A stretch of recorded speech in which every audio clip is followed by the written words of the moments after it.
好，欢迎回到新闻大白话的节目现场，我是钱子，介绍这1个小时的来宾。首先是国际政治专家赖岳乾老师，主持人好，观众朋友大家好。另外是资深媒体人谢寒冰，主持人好，大家好。接下来是退役少将厉正杰将军。钱子好，各位观众大家好。好，我们来看看现在伊朗放话了，他说会让地狱之门敞开，并且对准的就是美国以及以色列。这是来自于伊朗革命卫队的发言人奈尼。他说，一波波惩罚性的打击一定会落在敌人头上。看起来伊朗现在去中心化之后要执行一致，谁的一致？哈米尼，因为据说他生前有一个复仇计划，好，意图引发中东大战。这是来自于《金融时报》的报道，说是伊朗的军队已经正式启动这一项计划，内容是包含对于区域的能源设施打击，而且瘫痪区域的航线。所以现在中东的战火越来越扩及了。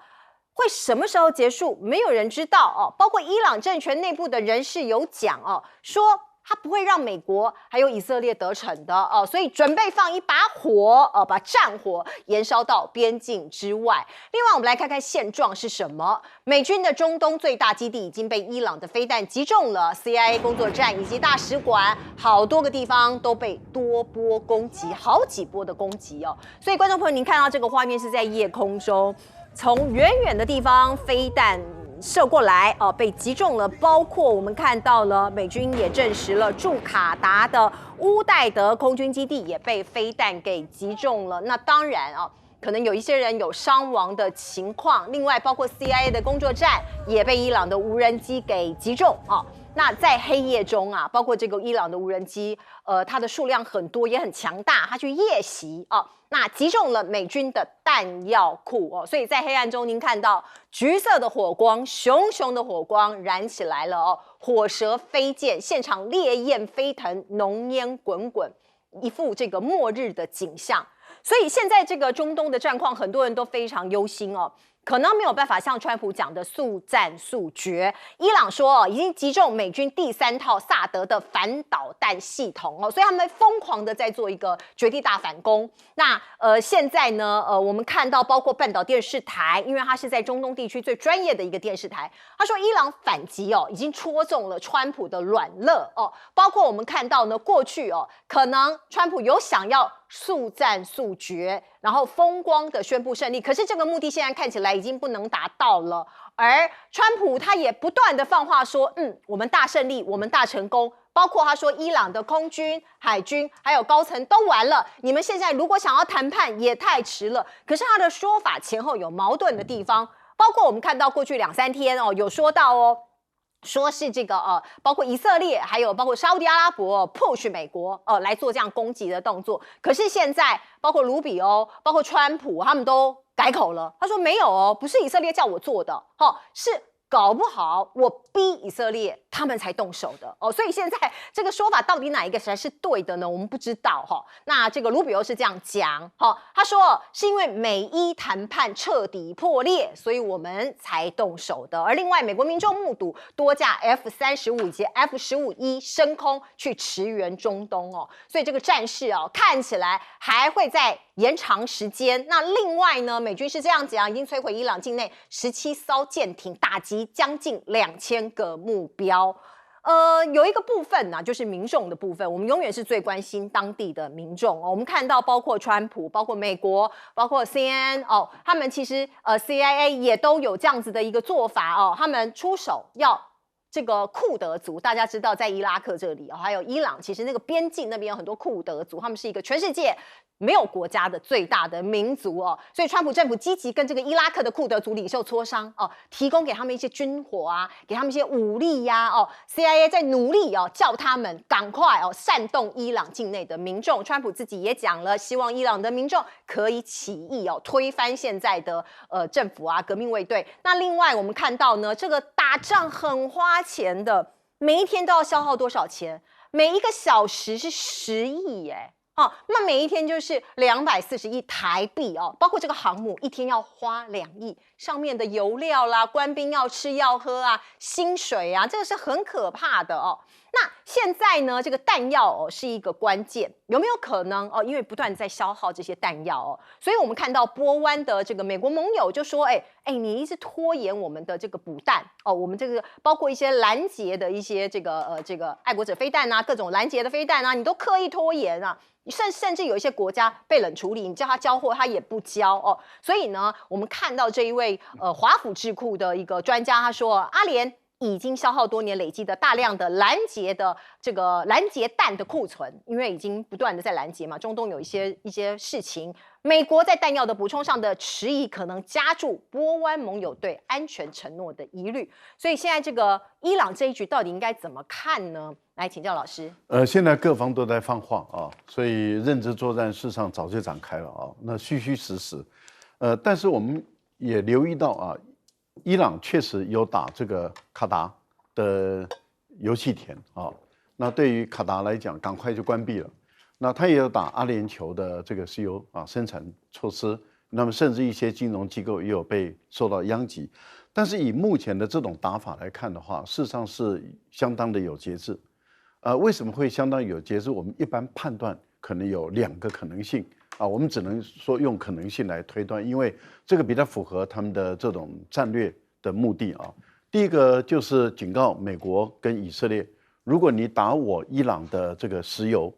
设施的话，让我的伊朗的石油没有办法生产，受到严重的损伤，那我就不排除我把中东地区的这些主要的产油国他们的油气设施都把他们进行重伤重挫。那一旦他们的石油设施都进行相当大的毁伤之后，即使你说你能够护航这个石油，但是也没有石油生产了，也没有石油运出去了。全世界只要3个月甚至到半年没有石油运得出去，或是没有办法满足这个目前亚洲国家的需要的话，这绝对会是世界最大的动荡不安嘛。你看，现在连欧洲他们都已经在重新考虑，而且有越来越多的国家都重新考虑，是不是应该转向俄罗斯买油跟气？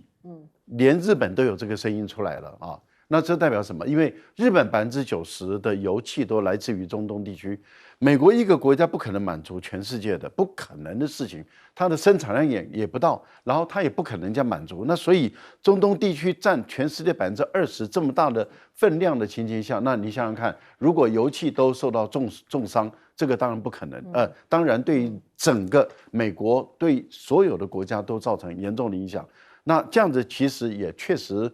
跟第一次的不一样你看第一次美国以色列攻打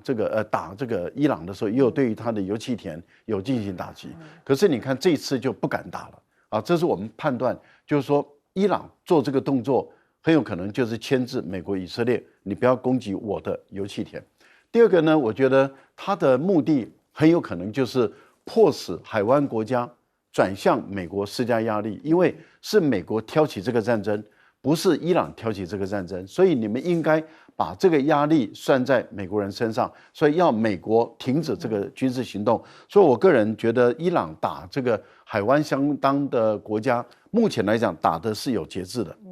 而且也没有把这个战火扩大。可是他已经放出一个讯息，就是他有能力扩大这个战火那另外有关于到底是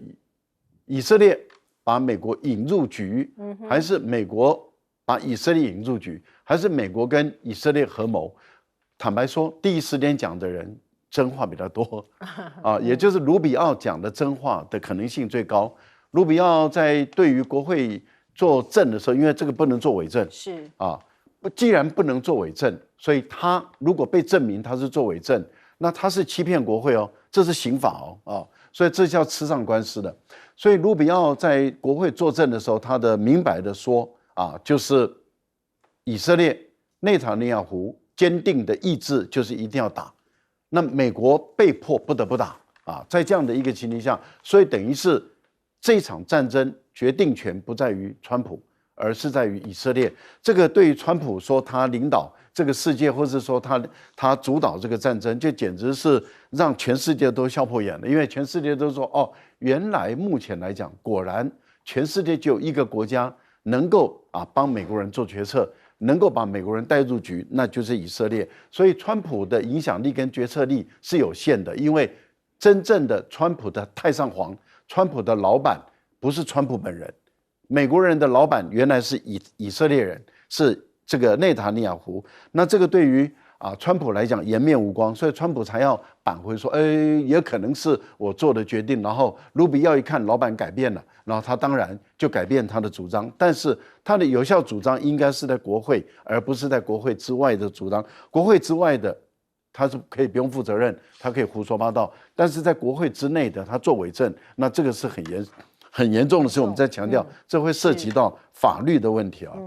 另外，库尔德族，我个人觉得这个是知识体大。我坦白说，强烈的建议 CIA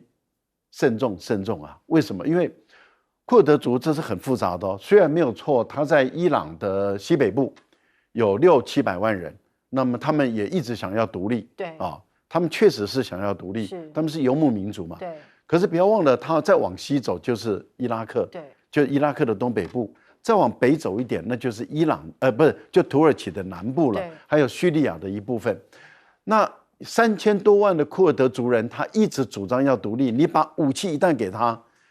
请问 CIA 你怎么确定他的枪口一定对准伊朗？而且不要忘了，他过去最长的时间交战的，并不是跟伊朗军政府交战，革命卫队交战，他最长时间的交战是跟土耳其的政府交战。是，土耳其是北约的盟国，对，他的箭头一旦往北走的话，那你这个时候土耳其跟你美国绝对闹翻。所以我个人认为 ，CIA 每一次都搞砸事情，是帮个忙吧。库德族真的是一个非常复杂的问题，而且这个土耳其的这个埃尔段一直对这个库德族这个非常忌惮一旦给他们武器，可能会引起另外一个可怕的一个火药库了来请教将军。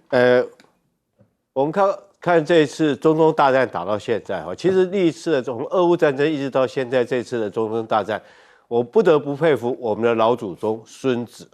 他的《孙子兵法》里面几乎每一句很多话都应验在这次的战争之中。现在你看美国变来变去今天这种说法，明天那种说法。原来说4天变成4周然后原来说只要海空军就可以，后来现在要加入陆军的地面部队，陆军地面部队发现不可行之后，现在要用库德族，这应了《孙子兵法》一句话，叫做胜兵先胜而后求战，败兵先战而后求胜，就证明你美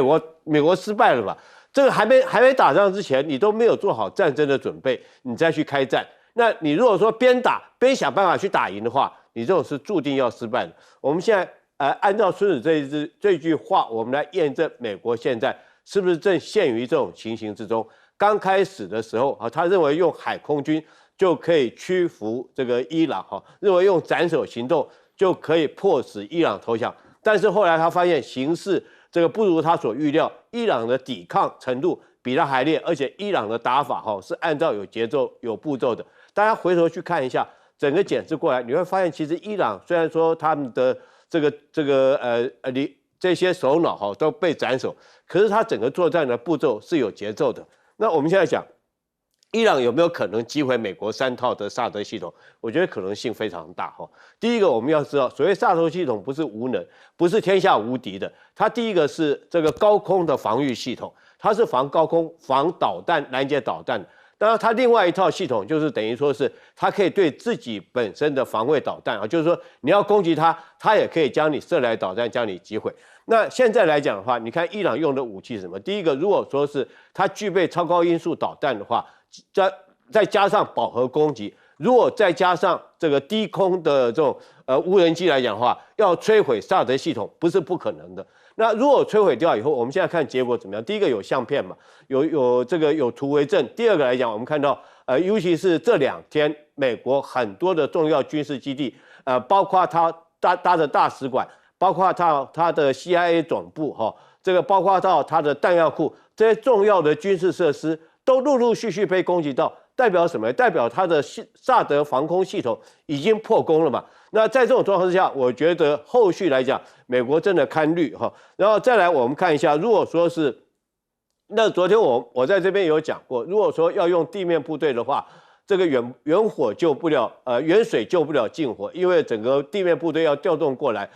以这个伊朗的地形来讲的话，它4面环山。你最少10万、20万部队都不够这个进入这个地方，由于是这个兵力粮秣调动，最少要6个月时间。他现在异想天开啊，要用库德族，我觉得这代表的是说，以美国来讲，已经是这个没有办法的这个办法哈，所以说我讲他是这个败兵先战而后求胜。然后，但是我认为说伊朗当然在这种状况下也没有什么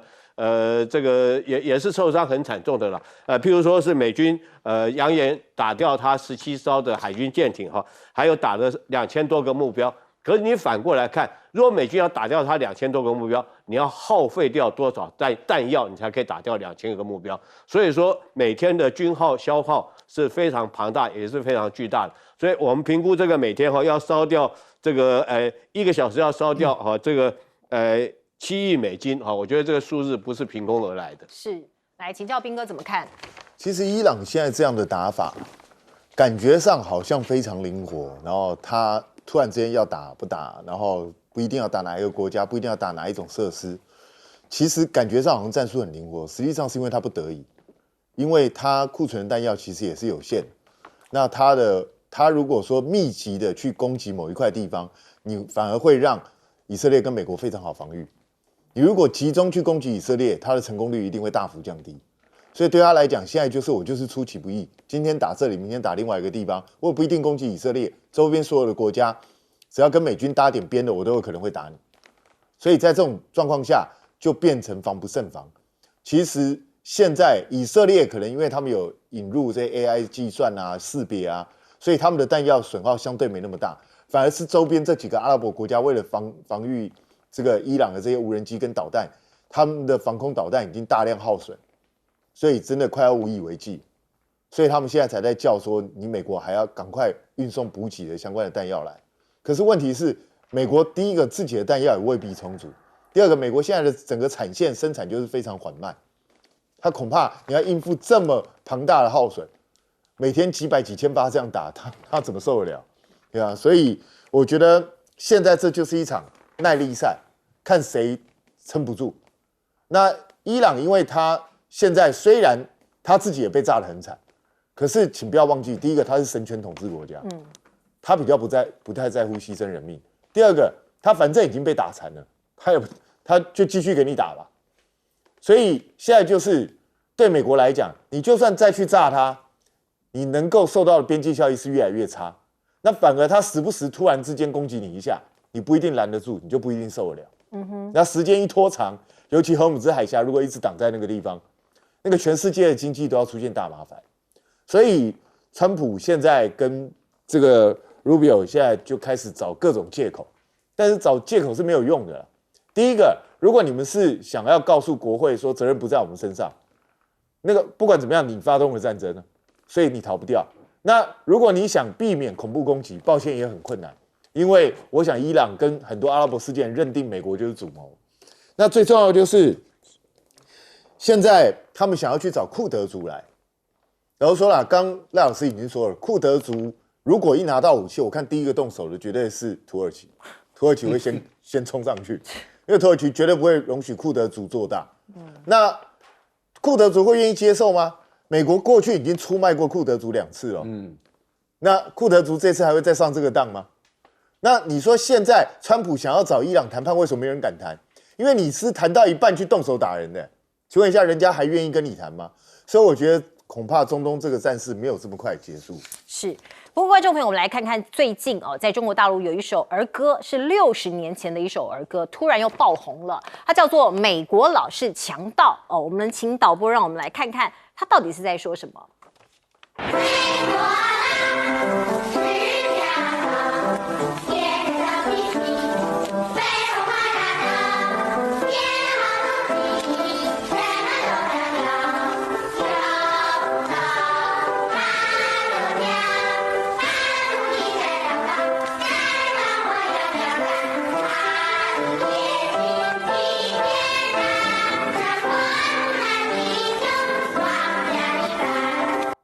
好，这是60年前，那时候中国大陆因为在冷战的背景之下哦，那儿歌的全名叫做《打倒美帝国主义强盗王》哦，它是用这个普通话，也就是像我们说的国语来创作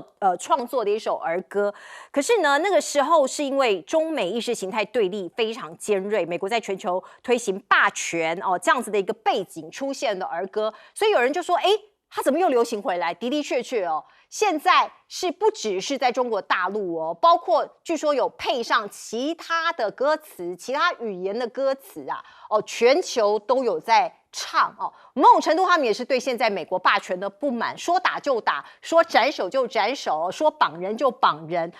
像是很多这个民众哦，在网络上听这首歌，意思是哦，认为美国它军事长期干预他国，从中东到拉美经济掠夺，美元霸权收割世界，技术封锁打压他国科技企业，双重标准，把国际法当工具，合则用，不合则弃哦。就我刚才念的林林总总哦，有很多国家、很多地方都觉得很生气哦，所以用儿歌的形式来做一个抗议的表达。可是在美国境内，在国内的确有人上街头了哟。哦，观众朋友，我们来看看这个画面，就是美国民众哦出现的反战的一幕哦。从华盛顿到纽约到旧金山等地哦，这个很多地方都是民主党啊这个比较强的一个地区。我们看到这些抗议者说，美国史就是屠杀入侵史哦。那也有一些抗议者喊着说，这场战争不是来自于美国人民的，而是来自于少数认为自己可以像上帝一样操控全世界的亿万富翁哦。讲的就是川普以及他的一些 mega 派的这些盟友哦，他的朋友们。所以我们看到呢，有60%的民众啊，经过这个民调的统计是反对川普对伊朗动武的。民调也说了，共和党的 MAGA 派跟非 MAGA 派现在已经分裂了哦，欧盟的立场也很分歧哦。所以现在不是美国人授权给川普去做这件事情，包括美国国会也请 Rubio 他们来报告，你们为什么要这么做？可不可以让这个国会说服他哦，让他们也认同？可是你看到川普现在在做什么事情呢？他也要说服他的盟友，包括德国，他是跟这个梅尔茨啊握手，他说谢谢啊，谢谢你德国透过这个允许美军进入一些基地提供协助，而且他还举了一个反向的例子，他说你看看英国，你看看西班牙，这2个国家不 OK 啊，他们态度太保留了哦，包括川普直接骂施凯尔，不是丘吉尔。你不是丘吉尔啦，你没有权利帮我们美军啦哦，那他不满意呀。英国开放基地的时机，其实英国还是有帮他，只是不如他所愿哦。那英国的首相这个施凯尔被骂了之后，他说：“我自己有判断能力，我们判断什么事情符合英国的国家利益，这是我的责任。”西班牙更直接，他拒绝啊。他拒绝美国配合他对的行动，对伊朗的行动。川普好生气哦，他说：“那我要切断美西的贸易哦，你是一个很糟糕的盟友哦，我要切断美国跟西班牙之间的所有的贸易往来。西班牙是一个糟糕的盟友，可是西班牙政府也有发了一个声明啊。”他说：“我们自己有能力啦，如果你美国要这么干，我可以应对来自于你的威胁。”不过，我们来看看刚刚来宾不断的强调的赫姆兹海峡，的的确确这是全球这个所有的这个邮轮的这个经过的一个命脉哦。所以伊朗说他已经完全控制赫姆兹海峡，有10多艘的邮轮被炮火给攻击了哦。所以你看，如果你是这个邮轮的主人，你是这些员工，你敢过去吗？他在攻击这些邮轮的哦。那川普呢？他打算说没关系啊，我可以派美军来护航，我保护你们这些邮轮。可是业界不这么认为，包括航运界的人士说，如果战事持续的话，美国可用护航的舰艇数量有限，你不可能来个100台吧，100辆100个这个航舰吧，不可能嘛。而且护航本身就有被攻击的风险。另外，分析师讲说，保费会长期维持高档，部分船东可能会转而私下跟伊朗协商哦，为自家的船只争取通行豁免。我干脆直接跟伊朗谈，我给你钱，你不要打我，保险费还比较贵嘞哈。那我们再来看看中国现在被爆料说施压伊朗不要封锁赫姆兹海峡，中国外交部回应了哦。这是中国大陆外交部发言人毛宁，他没有正面回应是不是有施压伊朗不要这么做，他只重申能源安全对世界经济非常重要，要求各方维护海峡航道的安全。来请教老师。其实我们蛮佩服这个写60年前写这个儿歌的这个作词作曲的这个作者我觉得了不起60年前他们就把美国这个国家的本质看得那么的透看得那么的清楚这个确实是有一定的高度各位想想，2003年小布希时代他想要抢这个伊拉克的石油，就炮制了一个肥皂粉，然后就把伊拉克的石油抢走了。当时当时这个德国跟法国气得不得了，因为海山是跟德国、法国还有跟中国大陆、跟俄罗斯签了4块油田，结果这4块油田就被美国人这样活生生抢走了。然后德国跟法国气得不得了，在他们的主流媒体的首部里面的标题就写“新帝国主义美国”就是用抢的。以现在来说，您看，当他想要抢委内瑞拉的石油的时候，就把这个马杜罗就绑架了，就抢了委内瑞拉石油。当他想要格陵兰的时候，这块地他就要去抢这个丹麦的格陵兰你可以看到，他对加拿大看有兴趣了，他就要加拿大变成他的51州。他对我们的台积电很有兴趣，就抢走我们的台积电。这不只是川普抢拜登也抢。所以你可以看到，真的是美国真的是一个强盗他看到的东西他就用抢的，那你不给他就惩罚你，他就制裁你，抢走了。日本人5500亿美元，韩国人3000多亿美元，欧洲人6000多亿美元，我们台湾更惨连我们的半导体，他那个贝森特都说，我要抢走你1/3以上至少到1/2我都要所以我觉得美国真的是一个60年前就被这个儿歌的作曲作词的人所看透，真的是了不起，佩服他们的高度跟远见另外，川普没有资格去骂欧洲人，一点资格都没有。川普你上来了以后，如何修理欧洲人？如何修理？俄乌战争，我知道我们台湾的青鸟、民进党他们最支持这个乌克兰这一方的。那川普他不支持乌克兰这一方，他对欧洲、对北约的欧洲盟友，他怎么羞辱了？他要他们增加军费然后要增加到2%到3.5%，要到5%，而且规定你增加的军费不能欧洲优先。如果你欧洲优先，我就惩罚你你只能向美国买所以要以美国为优先。然后你怎么羞辱欧洲的领袖？怎么去骂欧洲的这些？你怎么对欧洲人增加关税？然后你怎么对于北约？你说北约根本是一个没有用的东西，没有用的组织，你想把它解散等等。然后你今天去打仗了，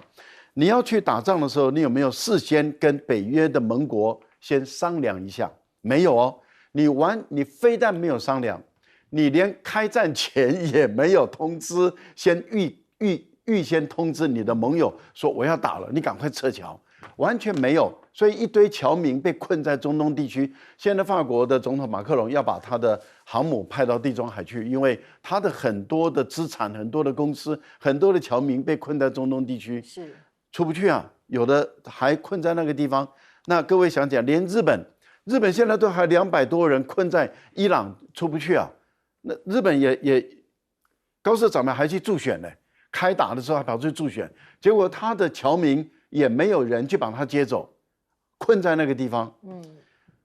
现在日本的侨民是生是死也没人知道，因为困在伊朗嘛。好，所以我们看到了，就是他的盟友基本上都被他出卖，出卖完了以后，现在他开打了，开打以后他要他的盟友支持他，他的盟友会觉得说，这又不是我要打的战争，你也没有问我。然后呢，你打了以后也没有先通知我，你现在竟然要我买单，要用我的军事基地，我一旦给你用军事基地，我本身可能就变成伊朗的敌人。伊朗，我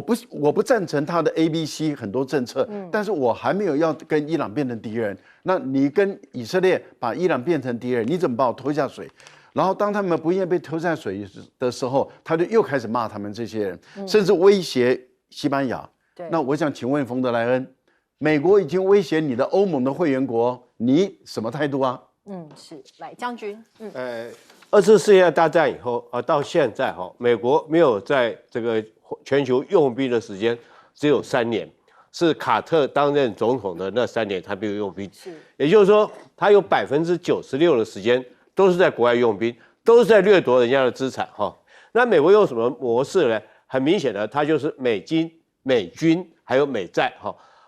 我用这个去抢石油，让石油跟美金挂钩以后，那提升我美金的这种购买的能力之后，我就可以去印美债嘛，印美债去借钱嘛，借了钱以后我就去养美军嘛，养美军以后我就去掠夺。所以美国这个三美的这一套路来讲的话，它一直是这种做法。当然这次美国去攻打伊朗，事实上是违反联合国宪章的公约的。你没有经过宣战，你没有经过联合国同意，你就私底下派兵去打，其实这是违反国际的公约。第一次2003年的时候，美国出兵去打伊拉克的时候，虽然说他用了一罐这个肥皂粉欺骗全世界，说伊拉克有这个合成化武器，所以我们必须要攻打他。好歹你还经过联合国的安理会通过，那这次他完全没有通过，没有通过，你等于就是一种这个偷袭的一个行为哈，那难怪人家欧洲国家不能跟你跟进了，跟你跟进我就违反联合国公约。那我们就看到这个川普哈，就跟一个在班上霸道的老大一样哈，你们不跟着我一起去打群架，啊，我就责备你们，就骂你们，甚至于要处分你们，这完全就是一个霸道的一个作为了哈。那我们讲荷姆兹海峡，确实现在确实是很严重。因为如果说是美军要派军舰去护航的话，我觉得正好着了伊朗的道。因为现在我们看到美国的军舰都远离伊朗海岸1000公里之外，那如果说你跑到荷姆兹海峡这边来护航，是不是就正好成了伊朗的靶子？第二个，就算是你军舰在这边护航，那难道伊朗就没有更激烈的手段吗？你不要逼伊朗到时候把水雷丢到这边。那这如果说丢了水雷之后那可能短时间之内，就算是战争停止之后，可能都没有办法安全的通行。所以我觉得护航这种是不得已的手段，也看出来川普现在是在没有办法之中，硬要讲出这些办法出来。那当然中国对这个荷姆兹海峡对中国的石油能源是非常重要的。中国有这个每天2000万桶的原油从这边输出，有1100万桶是运到中国去。那对中国来讲的话，当然他不会说是施压伊朗了，可是我相信他会用谈判或者其他方式来取得自己能源的这种获得，然后不会完全依靠这边。要知道，中国除了说是中东地区的石油之外，它还有很好一个友邦叫俄罗斯那边也可以西伯利亚2号管道干什么？它已经分散它鸡蛋没有放在同一个篮子里面，它已经分散它的能源。但是不管怎么样，如果这边受阻的话，对全世界的能源都是一大危机。对，尤其我们台湾自己的这个天然气从卡达要进口，现在被卡住了，该怎么办？哎，彬哥，其实虽然你看民调，多数美国民众是反对川普出兵伊朗，但他们主要的原因是什么？主要原因是怕战事牵延日久，会造成美国很大的损失，会造成美国子弟兵很大的伤亡。如果川普这一次是一进去立刻就打赢了，然后赶快立刻宣传胜利回家了，没有再继续介入这个战事，其实美国多数人是会支持的。但是问题现在来了，现在看起来这件事情不是这么容易善了。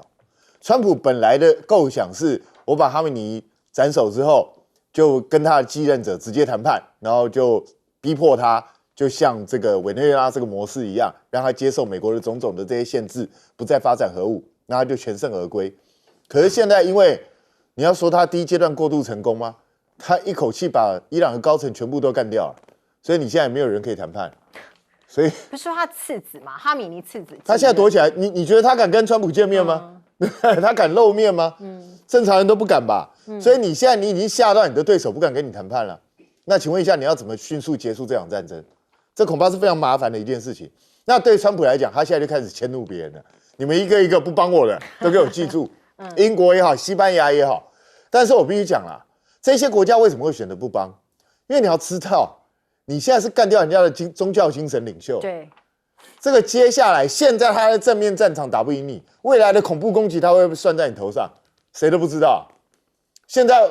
可以肯定的是，美国未来恐怕一定会遭受恐怖攻击，以色列大概也跑不掉。那欧洲这些国家哪一个愿意沾到这种东西？欧洲已经被恐攻多少次了？所以这些国家当然是能够闪多远就闪多远，特别是对西班牙来讲，川普现在说要断绝跟西班牙之间的贸易，我刚才去查了一下，西班牙是少数美国对他是粗糙的国家，所以西班牙说好啊，来啊。所以我川普有时候讲这些话，有时候不知道他在想什么，他没有看资料，这蛮奇怪的。那问题是现在荷姆兹海峡这个东西不是护航就可以解决的问题，护航没有那么容易的。对，美国以前护航多久了？它那个你光是一个红海你怎么解决？然后现在要加一个荷姆兹海峡，而且现在伊朗在那边布雷，对，那个水雷这个东西可不是这么好搞定的。你要知道，油轮都是庞然大物，它根本闪不过水雷，它一定会撞上去。所以啊，这个问题我看几个礼拜之内解决不了。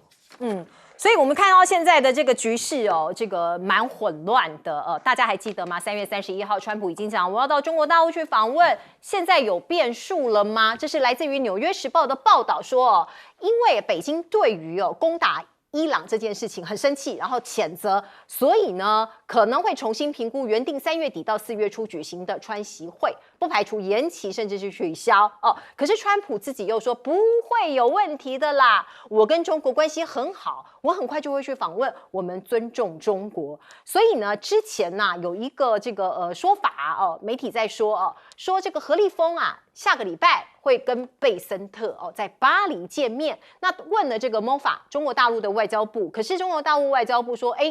你不要问我，你去跟中方的主管部门了解。所以这个他没有把话说死，所以到底是见或不见呢？因为这两个人见面应该是会前会哦。那另外我们看到，包括关键的矿产都在中国大陆手上哦。所以这是美军的武器命脉啊！如果中国大陆趁着这个乱局增加筹码的话那我们也可以看到呢，增强中国在即将举行的川习会中的筹码因为现在美国要做武器，在打仗那中国大陆可以说，这个关键的稀土、关键的这些矿物在我手上，你要不要来增加这个各种的这个条件呢？那日本的态度也很有趣，我们先来看看高市早苗是这么说，他说日本必须要加强这个他们自己的防卫能力，因为你看有别的国家在打仗了，所以对于预定上半年修订的防卫装备转移3原则的运用指针自民党将在本周向高市来做提案，内容主要是撤废5类型的限制包括出口这些防卫武器等等点点，所以会不会加速往这个方向来进行呢？我们先来看看这个美国侵略伊朗之后第一时间日本是这个支持的可是后来呢这个事情过了1天2天之后，日本的内阁官房长官在记者会上呢却避免再做评论，他说不便做出确定性的法律评价，所以感觉是有点缩了。日本现在在烦恼什么？川普专注打伊朗，那对中国嘞？因为大家都知道日本跟中国大陆现在有矛盾嘛外交上面也搞得是有点尴尬那如果川普他把大部分的资源在中东放着，那对中国大陆的一些围堵或各种方方面面是不是就变少了呢？所以像是日本现在呢的方向大概做防卫啦在对中国大陆的防线的这个建筑看起来是的确是往这个方向走，包括它强化硫磺岛基地，而且在研拟小笠原群岛要纳入他们的防空识别区，也就是 ADIZ 所以你看到它在武装这些岛那某种程度呢也是剑指中国大陆。另外我们先来看看韩国的状况，驻韩美军萨德飞弹现在传出可能要调往中东了呀。伊朗不是说有打中这个中东这边美军布局的这个所谓的萨德飞弹系统吗？那可能如果被打了，你就要调一个过去嘛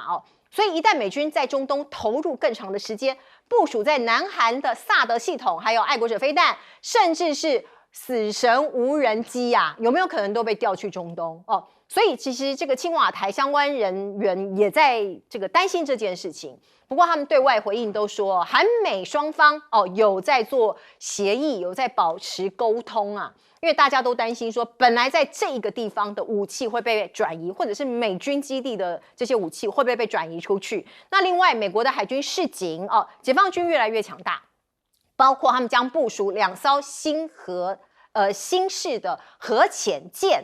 那可以从中国大陆的近海很远，可以打击到美国本土，这是美国海军情报局局长他在听证会上提出来的警告哦，说是中国大陆的095型攻击核潜舰，还有096型的弹道飞弹核潜舰哦，都会在核反应炉设计啊，还有感测性的性能啊，哦，都会做一个整合，有个重大的进展。而另外呢，美国的将领也示警，中国的水下战力加速现代化，2040年恐怕会挑战美军的霸主地位。来请教老师。中美的关系到底要怎么走？哈，现在各种传说分析都有。那最主要的增加了新的变数，本来的问题已经很多了，包括台湾的问题、军购的问题，也包括了这个中美两国的经济贸易战的问题、科技战的问题，这些都摆在眼前，都要解决的。其实问题太多了。那现在美国又主动的去打这个伊朗啊，那现在一般的估计都认为说，伊朗是上海合作组织的成员国之一，也是金砖国家的成员国之一，那等于是中国大陆的伙伴国嘛。那你美国去打的话，这个对于一个伙伴国的领导人，这领导国中国啊，也就是说，不管是在金砖或者是在上海，中国大陆都是最有影响力的大国之一。你这样子，美国跟以色列这样的一个做法，其实是增加了这个两国领导人见面的变数了啊，而且这个见面的氛围也不会好啊。即使川普的中国是我的好朋友，习近平是我的好朋友，这种很廉价啊，因为每个人都是川普的好朋友，我到这样只有听到他骂这个西班牙而已。哦，对。然后有的时候骂一下德国的总理，有的时候又爱一下德国的总理，反正他爱来爱去，恨来恨去啊。然后每天就是我的好朋友，我的不能变成我的不好朋友，太廉价了。我觉得这样的讲话没有意义了啊，因为又在讲说习近平是他好朋友，一点意义都没有，因为大家感觉很廉价啊，没有什么意思。好，但是我们可以从外交的活动里面可以看得到，第一个就是川普已经要到中国大陆来访问，他自己说的。对。可他外交部部长到今天为止踏进不了中国一步，这个才是严肃的事。那在中国大陆来讲，外交的人员就谈外交，财经的人员谈财经，你不能够跨行。那请问一下，你川普到中国大陆的这些安排，到底是财经来安排，还是外交安排？当然是外交嘛。但是你如果要连去现场看一下的能力都没有，这个其实是一个警讯。第二个就是已经说月底要见面了，但是中美两国的财长啊，尤其是何立峰跟贝森特啊，一个是最高的经济部门的负责人，还要在第三地来会面，而且现在连会不会面都不确定了。对，之前已经大概是确定的，现在又有变数，会不会面都不确定了啊。那从这个角度来看的话，还要选择第三地，那就代表说中美两国之间的关系没有缓和，还是对立的一个状态。也就是说，如果谈不出东西来的话，也就是如果这次财经两位首长谈不出东西来，没有进展，那我个人认为见面的可能性就往下降了。你说川习会？川习会的见面又往下降，因为没有意义见面了嘛。坦白说，日本的高市早苗到目前为止施政的重点都是搞错了，他还在搞选举。日本现在最大的问题，第一个，你的侨民要救回来；第二个，你要做的问题是你的石油、天然气要解决。因为你动不动你的战备存油，对，你一定要评估。连中国大陆今天都宣布中原海运已经不走赫尔木兹海峡了。是，今天都宣布了，中国大陆跟伊朗的关系那么好，都宣布不走了。不走了，那你日本你的能源石油来自于中东地区90%，你到现在还不管你的石油、天然气，不管你的经济，不管你的股市，不管你的日元，还在搞安全、搞军事，乱搞。最后可能要跟俄罗斯买。好，我们先进一下广告。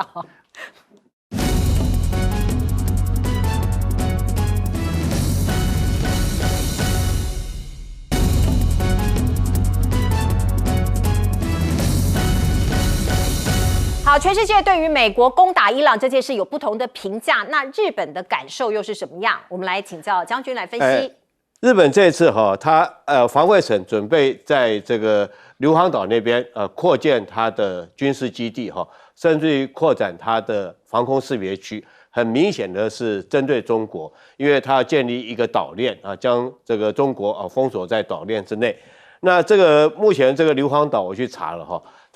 它里面有一个跑道是2650公尺的跑道，那里面有这个海上自卫队的兵员有250个，有100个空军自卫队的队员哈。那日本现在打算在这个地方那扩建它的跑道。那虽然说现在它是没有停战机，可是我研判它将来会在这个地方摆上战机。如果在这个地方摆上战机，再摆上防卫的设施，再将跑道扩建来讲的话，那对这个围堵中国又是一个很有效的一个武器。所以说对这件事情是很明显的针对中国。可是我们看到这个日本自己真的要考虑要不要这样做。从这次的美国跟伊朗的战争，我们现在看到所谓萨德系统就已经要调到这个中东去部署了。除此之外，今天下午最新的一个消息是，美国川普总统正在召集雷神公司还有洛克希德马丁公司正在召开一个紧急会议。那可想而知雷神是做什么的？做爱国者3导弹的这家公司，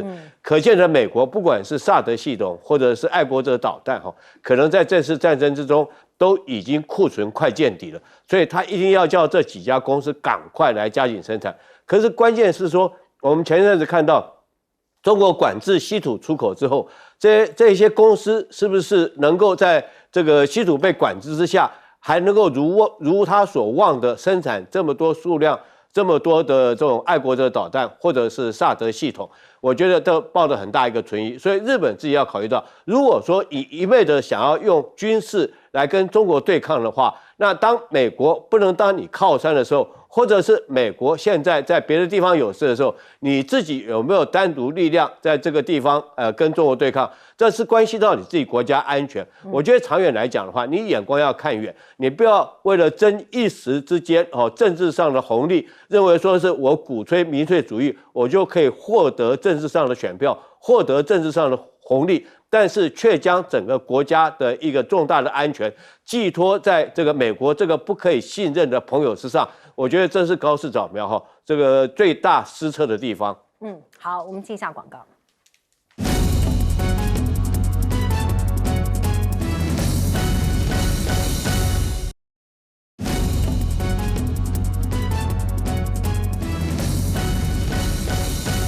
好，我们最后时间交给彬哥。我是一直觉得川习会变数还很多因为就不要说伊朗现在出现这样的一个状况，之前伊朗还没有出现这个状况的时候，其实就已经传出来，就是中方这边对川普的很多态度并不满意，因为我想应该是中方的很多要求，川普大概都用打马虎眼这种方式，都没有做一些很积极的回应，那就让中方这边会觉得说，你好像只是想要来这边就是沾一下，然后就走了。那目的只是要去显示你跟中国之间已经达成了某种稳定的和解。那对习近平来说，那我犯不着去配合你做这件事。那现在你又去在伊朗搞成这个样，其实我看到日本的媒体讲说，其实因为川普打了伊朗之后，让川普增加对习近平谈判的筹码。我觉得其实刚好相反。如果今天他是一打立刻伊朗政局稳定，然后建立了亲美政权，确实他增加了筹码，没错。可是你现在伊朗是未来是怎么样，完全飘摇不定，荷姆兹海峡什么时候能够开放不知道，你这场战争会延宕多久不晓得，这个对川普怎么会是筹码呢？我看恐怕是失分吧。对他来讲，因为现在川普在面临的国内压力一定一天比一天大，然后国际对他压力也越来越大，那这样子反而相对对习近平有利啊。所以习近平在这个时候一定是更不急。那你如果急，你非要在3月底4月初跟我见面，那你就必须要答应我的某一些要求，不然的话我何必一定要跟你见面？所以我认为变数还是很大。那至于日本在担心的，说你把这些资源都转移去打伊朗，那谁来对付中国大陆？就你啊，你怀疑吗？这很神勇。对啊，美国不是一直希望就是你来做这件事啊，所以你还在怀疑什么？高市早苗现在要做的不就是这件事吗？就是日本要整个重新恢复的军事武装生产啊，所以日本你未来就要投资越